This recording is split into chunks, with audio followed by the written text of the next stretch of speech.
Bien, entonces ahora vamos a continuar nuevamente con este modelo de cómo administrar la empresa. Hemos dicho de que las primeras dos etapas de cómo administrar mi empresa o mi emprendimiento están basadas primero en planificar, que es una reflexión mental e intelectual, y segundo, cómo organizar los recursos que voy a utilizar. El tercer paso importante en este proceso es dirigir. Dirigir significa empezar a hacer funcionar la empresa. Quiere decir que ya yo dispongo de los recursos que están organizados, que ya he definido las metas, los objetivos y los planes y tengo que hacer funcionar la empresa. Y esto pasa naturalmente, y creo que es lo más importante, por la relación entre el empresario y los trabajadores, ¿no? Es imprescindible pensar que una empresa no puede crecer si no tiene el apoyo de sus recursos humanos. Entonces, esta no es una tarea sencilla. Esta yo diría que es una de las tareas más difíciles porque a veces el empresario actúa en función a su personalidad y a veces esta no está dimensionada para efectos de llevar un emprendimiento. Entonces, cuando nosotros vamos a dirigir la empresa, tenemos que empezar desarrollando un proceso de cambio importante que se llama, primero, delegar, ¿no? Primero tenemos que delegar en otras personas. Si no tenemos capacidad de delegar, que es una característica lamentablemente del boliviano, por un problema de desconfianza, es que no vamos a poder lograr los resultados. Tenemos que meternos en la cabeza que para delegar tenemos que entender que la persona que recién se incorpora a la empresa nunca va a poder hacer ni obtener los resultados que obtiene un trabajador que ya es antiguo.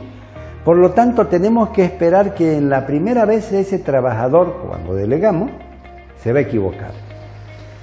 Y, claro, como se va a equivocar, lo que tengo que pensar es prepararlo, inducirlo al trabajador para que se pueda incorporar en su puesto de trabajo. Entonces, cuando yo capacito antes de que el trabajador entre a trabajar, entonces yo estoy evitando la cantidad de errores que él va a cometer cuando empiece. Seguro que va, a pesar de la capacitación, cometer errores. Por lo tanto, tenemos que seguir pensando de que en una segunda, en una tercera oportunidad los errores van a ir disminuyendo. Es posible que después de hacer 5 veces la misma actividad, el trabajador ya haga bien las cosas. Pero eso no es lo más importante. Lo más importante es que cuando nosotros capacitamos y apoyamos al trabajador, el trabajador después de la 5ª vez, en la 10ª, el trabajador ya sabe más que nosotros. Y eso es lo importante porque si el trabajador, cuando nosotros delegamos y además lo capacitamos, está en condiciones de aportar a la empresa con productividad, con innovación, ¿sí? Esto es un elemento importante porque, claro, nosotros no podemos hacer crecer la empresa si no tenemos el apoyo de otras personas. Pero no solamente es delegar, nos faltan otros elementos. Uno de ellos es, por ejemplo, los incentivos, porque ya estoy trabajando con la empresa. Estoy mirando que ellos están trabajando, están haciendo sus actividades, uno va a vender, el otro está produciendo, y lo que yo tengo que hacer es motivarlos para que ellos puedan desarrollar su trabajo. Y motivar quiere decir comprender a las personas al mismo nivel de uno. Hay empresarios que dicen, no, este es mi esclavo, y ese concepto en este modelo no funciona. Lo que tenemos que hacer es pensar que ese trabajador es igual que nosotros. Y hay que motivarlo al trabajador, hay que darle las condiciones emocionales para que él considere que está trabajando para él, pero también para la empresa. Nosotros tenemos que completar este concepto de motivación con un concepto que se llama incentivo. Incentivo quiere decir entregar algo material o algo monetario al trabajador a cambio de su esfuerzo. Y este otro es elemento importante porque el empresario tradicional lo que quiere hacer siempre es pagarle lo menos posible al trabajador y eso no es correcto. Lo correcto es que el trabajador se sienta recíprocamente entendido en términos de su sueldo, ¿no? Entonces tenemos que pagarle su sueldo. el mínimo, digamos, ya, pero estamos cumpliendo con la ley y además estamos cumpliendo con algunos requisitos mínimos que exige y que la empresa puede hacer, ¿no? Porque cuando yo les estoy diciendo vamos a establecer un conjunto de niveles salariales, estoy pensando en que yo en la planificación he calculado los sueldos de los trabajadores con todos sus beneficios sociales en el costo de mi producto, ¿no ves? En la planificación, antes de haber empezado, yo tendría que haber calculado si mis productos me van a generar ganancias o no, después de haber cubierto estos costos. Entonces, cuando el trabajador recibe un incentivo económico que es aproximadamente cercano a las expectativas que él tiene, entonces ese trabajador se entrega de lleno y con mucha motivación e incentivo a su trabajo. Entonces el tema salarial es importante. El otro tema importante en la dirección es el liderazgo, es la capacidad que tiene el empresario para poder hacer que sus trabajadores hagan las cosas en la línea y en los objetivos que el empresario ha fijado. No se olviden, el trabajador, además de ser trabajador de la empresa, es padre de familia, es seguramente miembro de la junta vecinal, de repente también es miembro del centro de padres de familia del colegio de su hijo. Entonces, él está involucrado en una serie de otras organizaciones y su familia, por supuesto, ¿no? Entonces, claro, nosotros pedirle al trabajador que cumpla los objetivos de la empresa, sabiendo que él tiene otros objetivos también, es un problema complicado. Para eso, el empresario debe desarrollar sus aptitudes de liderazgo. ¿Qué quiere decir liderazgo? Ser reconocido por el trabajador como un guía en el futuro de su empresa. No se olviden que el trabajador está a la expectativa de los resultados de la empresa. Si la empresa quiebra, el trabajador se queda sin trabajo. Entonces, claro, si el trabajador confía en el empresario es honesto, el empresario retribuye bien a su trabajador, el empresario no les miente a sus trabajadores, entonces ustedes van a lograr un liderazgo gerencial que les va a permitir hacer que tus trabajadores se orienten y se alineen hacia los objetivos de la empresa, hacia la planificación. Una vez que hemos ordenado este modelo de dirección, que es la parte donde la empresa ya está funcionando, entonces ya corresponde una última etapa que se llama controlar. Porque aquí hemos diseñado una idea de empresa a nivel de detalle, aquí hemos organizado los recursos, aquí hemos ordenado la forma de cómo vamos a hacer que las cosas funcionen en la empresa, y aquí naturalmente tenemos que hacer la evaluación de lo que nosotros planificamos con respecto a la realidad. Por lo tanto, tenemos que, primero, evaluar si los objetivos que hemos planteado se han logrado.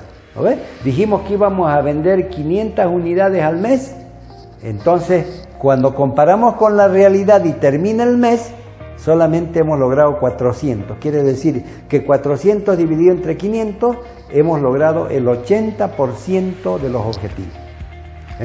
Entonces, cuando nosotros controlamos es cuando nosotros nos idealizamos un tablero de un avión donde tenemos varios instrumentos que nos están diciendo distintos indicadores.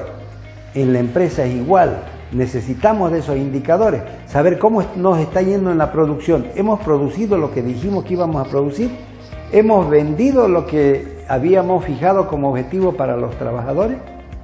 ¿Hemos ganado el dinero que dijimos que íbamos a ganar? Todo eso solamente se logra cuando hacemos un proceso de evaluación de los objetivos. Cuando hacemos un proceso de evaluación, necesitamos obviamente un sistema de información, un mecanismo que nos permita tener ese tablero, que nosotros estamos mirando todos los días, cuánto fueron las ventas, cuánto fue la producción, cuánto fue la asistencia del personal, cuánto fue el movimiento de los inventarios, etcétera, etcétera. Todo eso tenemos que tenerlo en un sistema de información, porque si no controlamos eso en la empresa, definitivamente no hemos controlado la empresa, por lo tanto podemos perderla y no nos vamos a dar cuenta. Conozco muchísimos ejemplos de empresas que han quebrado el último día que el empresario se dio cuenta que ya no tenía nada, y eso es terrible. Entonces, cuando nosotros hemos planificado, ya tenemos los primeros elementos que determinan qué tengo que controlar, ¿no? Producción, venta, asistencia, productividad, inventario, son elementos importantes que tenemos que controlar para saber si estamos alcanzando los objetivos que hemos definido en la planificación. Y por último, en el control, nosotros encontraremos un elemento importante que es que nos permite corregir los errores. Cuando yo digo voy a vender 500 unidades y cuando por efectos del control me doy cuenta que he vendido solamente 250, entonces ahí tenemos que hacer una evaluación, un análisis del problema. ¿Qué es lo que ha pasado? ¿Por qué no hemos alcanzado el objetivo? ¿Cuáles son las causas de no haber logrado esas metas? Entonces ahí podemos identificar una serie de causas que no necesariamente son atribuibles al trabajador.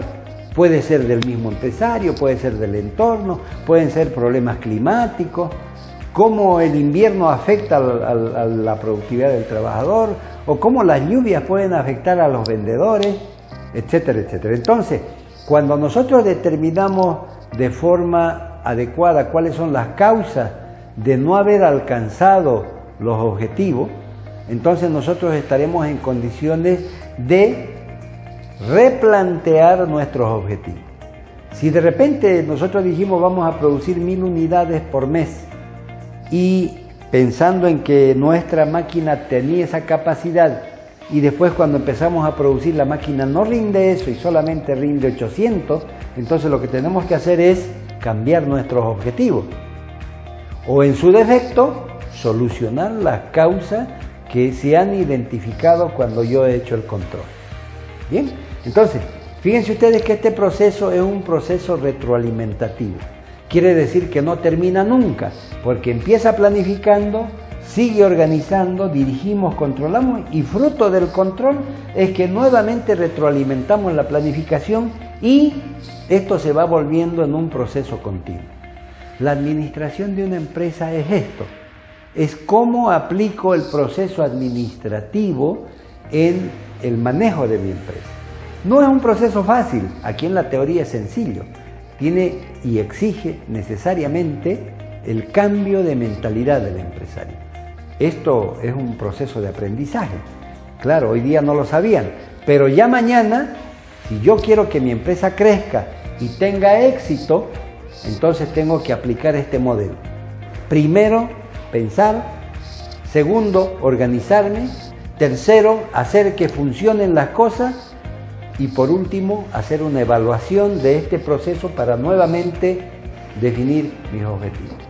Bien, espero que este curso les haya servido. En el detalle iremos viendo ejemplos para que ustedes puedan saber hacer la administración de su empresa.